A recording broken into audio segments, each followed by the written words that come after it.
The small island of Portland in Dorset, England, has been facing a double whammy of a plan for an incinerator at the port and now the idea of housing asylum seekers on a barge in the same port. Politicians, business people and residents have expressed their concern, citing inhumane conditions, added pressure on local services, potential security risks and right-wing protests. Barrister Mayor of Portland, Pete Roper, said the island is feeling a little shell-shocked, and envisions a better solution, that the government should focus their attention on creating safe asylum routes instead. South Dorset party of Conservative politicians have also expressed strong criticism of the plan, with MP Richard Drax describing it as being dumped on our door.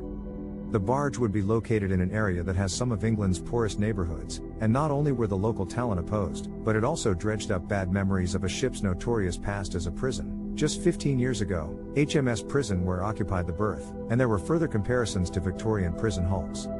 Jim Draper, a former teacher on Ware, expressed his dismay at the barge idea. It was abysmal, he said. The sanitation didn't work, it smelled, it was a dire place.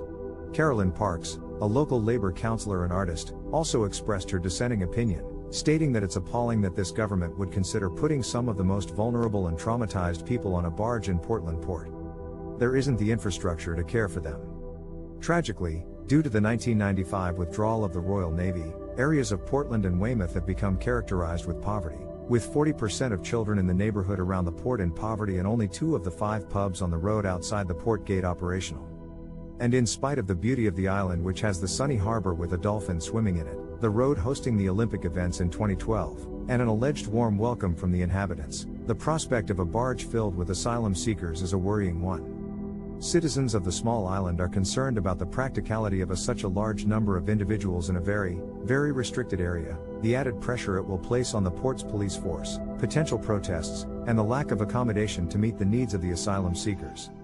The majority of people are in agreement with the Portland Mayor, Pete Roper, who suggested a better solution that would focus on creating safe asylum routes and attending to the backlog of claims.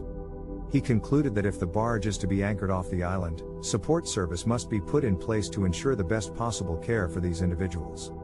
In conclusion, it is clear that the citizens of the small Dorset island Portland vehemently disagree with the idea of a barge filled with asylum seekers being anchored in the island's port. It is seen as immoral, unfeasible and adds a heavy burden on an already burdened island. It is hoped that the government will consider this appeal and instead focus on creating safe asylum routes and reducing the backlog of claims.